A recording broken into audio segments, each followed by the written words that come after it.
our responsibility is the model that Jesus did. He didn't whoop Peter. He didn't give a lesson of rebuke to Peter. He didn't teach Peter. He didn't do nothing until he reached out and grabbed Peter. And somehow, we feel like we're supposed to be the disciplinarians for the Lord. And we got to tell you a lesson before we help you. Being in the will of God does not exempt us from storms.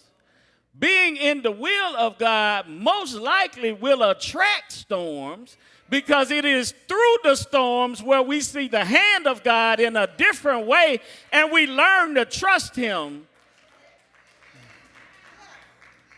And so I just want to give you a couple of things to think about while you go through your storm. And Bishop G.E. Patterson used to say, if you're not, I say he says it because he's still on TV. He say it now. If you're not in a storm, you're either going to a storm or you just came out of a storm. And so it's good for us to be prepared for the storms by learning what Jesus did, right? So Jesus sends them through, and then they hit a storm. And in that storm, in the darkness, in the winds and the waves blowing, and in their struggle against the storm is now contrary. It's working against them. It is not going the way they wanted it to go. And Jesus shows up. It's dark, it's wet, it's most likely cold. They are struggling against the forces of nature, and Jesus shows up. So I just want to pause and thank the Lord for showing up for me, because there have been storms in my life where with my own strength I couldn't do nothing, but he showed up. There have been dark times in my life where I couldn't see past the nose on my face, but Jesus showed up. I didn't have enough strength to fight the storm and enough teammates to beat the storm, but Jesus shows up. And I'm so thankful today that the same way he showed up for this little country preacher, he will show up for you.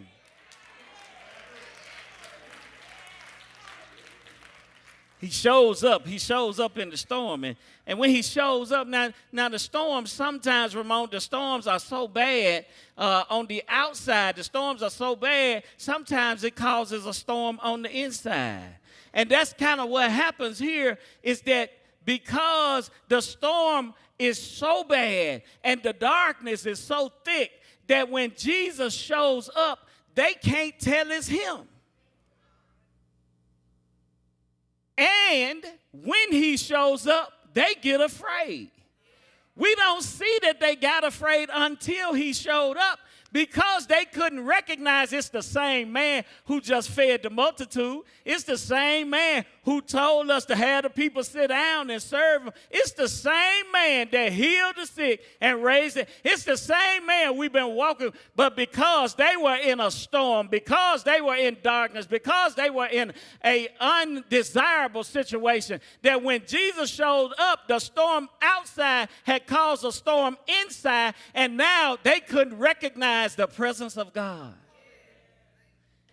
There are things that we face. Let me say it this way. There will be storms that we go through that are so intense that it might possibly cause you to forget what you know about God. But I'm so glad, Vicky, that when Jesus shows up and they get scared, he gives them a word. In the fearful times in my life, in the dark times in my life, when I don't know what God is doing and I can't tell, is this you? I can't tell what's going on. I'm so thankful that I got a word. I'm so thankful that I have a word.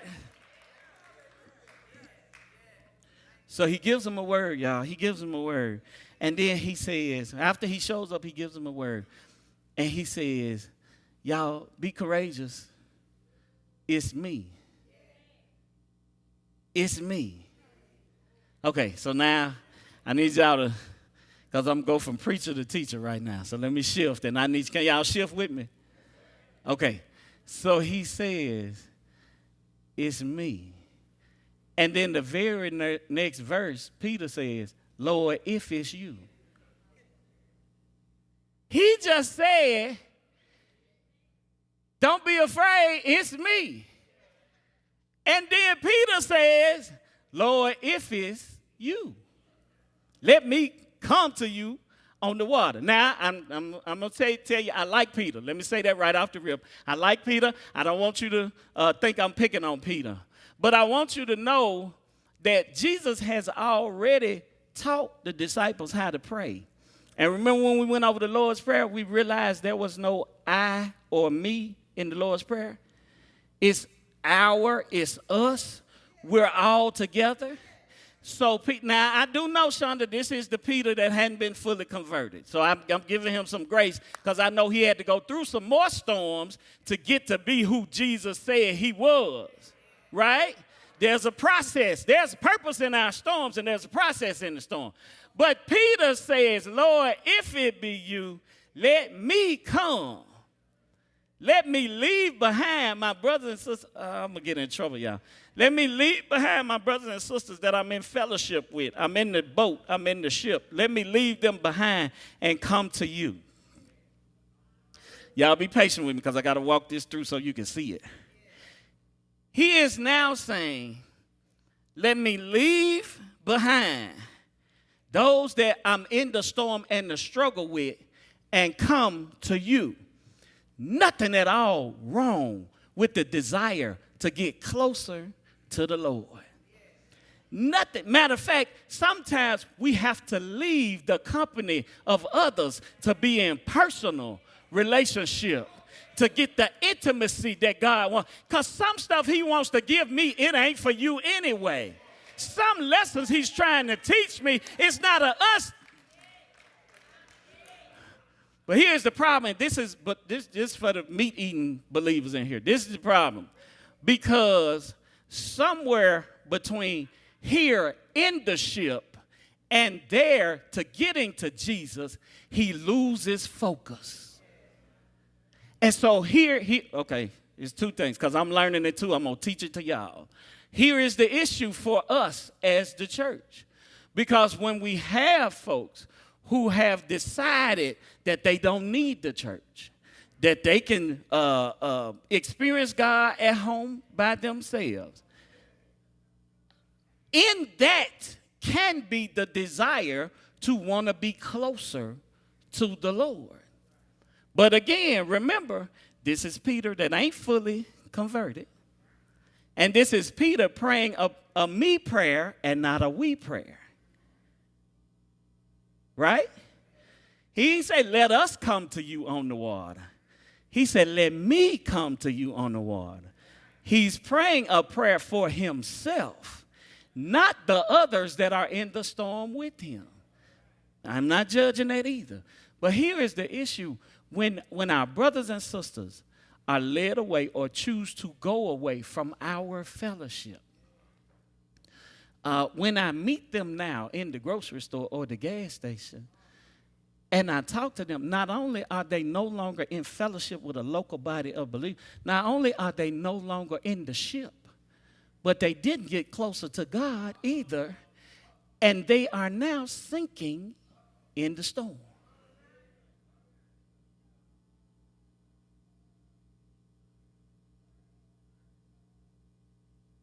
I don't question. If you come to me and say, God told me to do such and such. God told me to lead Greater Harvest. Okay, what church you going to? He didn't tell me no church to go to. Okay, God told you to leave a church and didn't direct you to a church. But when you put that on God, I take my hands off. That's the trump card. You come and tell me God said. Now, whether you're telling the truth on God or lying on God, you got to give account to God for what you just told me God told you to do.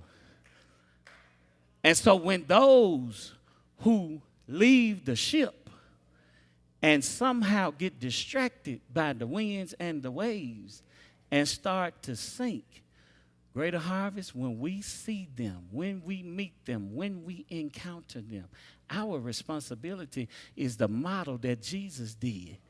He didn't whoop Peter. He didn't give lesson give a lesson of rebuke to Peter. He didn't teach Peter. He didn't do nothing until he reached out and grabbed Peter. And somehow, we feel like we're supposed to be the disciplinarians for the Lord. And we got to tell you a lesson before we help you. We got to tell you why you don't have no food, all your bad choices before we give you some food. You're desperate. You need help. You crying out for help. You see somebody from Greater Harvest, and we want to preach you a sermon before we help you. The man was drowned. He was about to drown. He was about to sink, and Jesus grabbed him first. He grabbed him first. He rescued him first. He helped him first. He saved him first. And then he taught the lesson. The old preacher said, you can't clean a fish before you catch the fish. I think the school teachers used to say, you can't teach, what is it? A child can't can't learn the lesson you're teaching if all they can hear is their stomach growling. Say it again. You can't teach a hungry man because he can't concentrate. But we have now taken on the position where we feel like we got to get you told before we